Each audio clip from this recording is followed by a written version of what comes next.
as things evolve and change over time. It's because they can. The potential drives them, drives whatever it is to become the best it can be. It fulfills the potentials within a thing that makes it more likely for it to survive, to be able to do things, to be able to do better things, to be more efficient, to live in a better way. It just seems like that's the nature of things. And there may be a spiritual component to that, what we call a spiritual component to that, or there may not be. It may literally be just potential.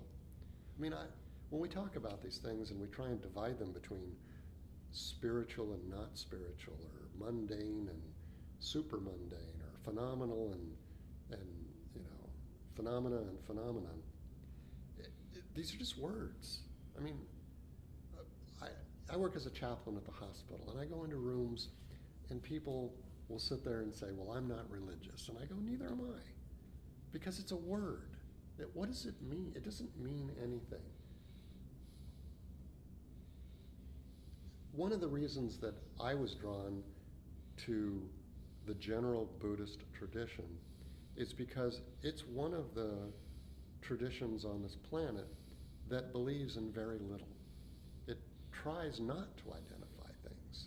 It's okay with not knowing. In fact, if there is a goal in the Buddhist tradition that all of its practices of meditation, mindfulness, chanting, whatever the different practices within the Buddhist tradition are, it's to take you to that place where you no longer know anything. That's where true freedom is. Because when you don't know, that's a beautiful place. Because it's full of potential. Anything can happen. And when we don't know, then everything is a beautiful surprise. Everything just arises. And we can see the beauty in everything. We can see the purpose in everything. Even the things that we might label not very productive. I mean, we want to run to the extreme and call it bad, but we don't know. If you look at a longer perspective than our own lives, even horrendous things that have happened in history have had purpose and have changed things. When something like World War II, let's just say, the world changed after World War II. It rose up in response to great atrocities and great efforts by some to change the world into something it shouldn't be. We came out of it in a better place than we were. From a standpoint of more knowledge, more expansion, more acceptance, focusing on peace and compassion and understanding, it made us leapfrog. Now, if you were in the middle of it, of course, it was horrible, horrendous. Millions of people were dying, everything, the Holocaust, all of that. I mean, if you were there, it's like being in the middle of a storm. You can't see beyond the storm. But if you look at the long view, those kind of things change the world. It's like leapfrogging ahead. So even the things that we think are horrible, or we don't want, or the way the world is going, those things have purpose. And they do change things in the long view. Maybe not in our lifetimes, but overall, as things progress, as that potential continues to try and reach a state of perfection.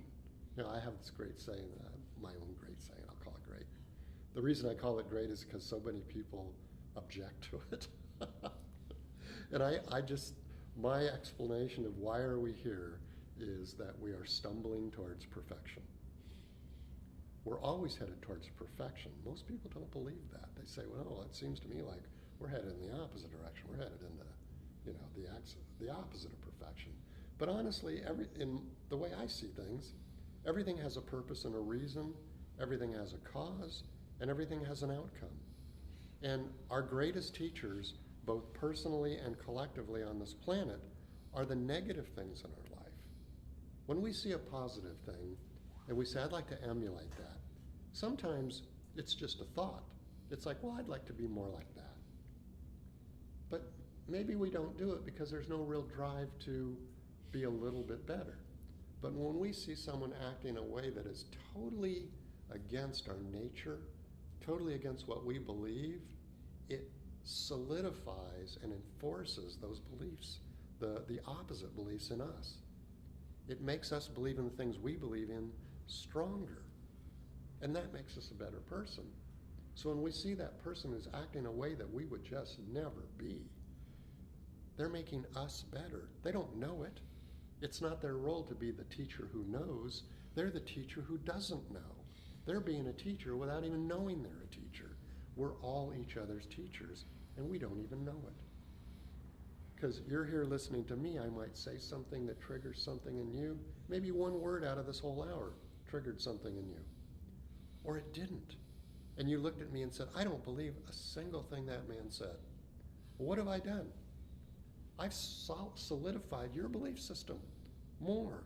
So whether, and that's one of the reasons that I am so comfortable with talking like this, is I know there are two outcomes in any group I talk to. Individually, there is one of two outcomes. Either you find something in what I say that makes you better, or you see something in me that you're so opposed to that makes you better. And in both cases, I've done my job. I've made you better. So I'm not worried about what I say. I'm not worried that you agree with me. In fact, I hope you don't agree with everything I say. But what I do hope is it makes you think. And it makes you notice the way you think and question what you believe and come to one or two conclusions when you look at yourself. I'm okay with the way I think, or I'm not okay. And if I'm not, I want to change. Done my job. Thank you.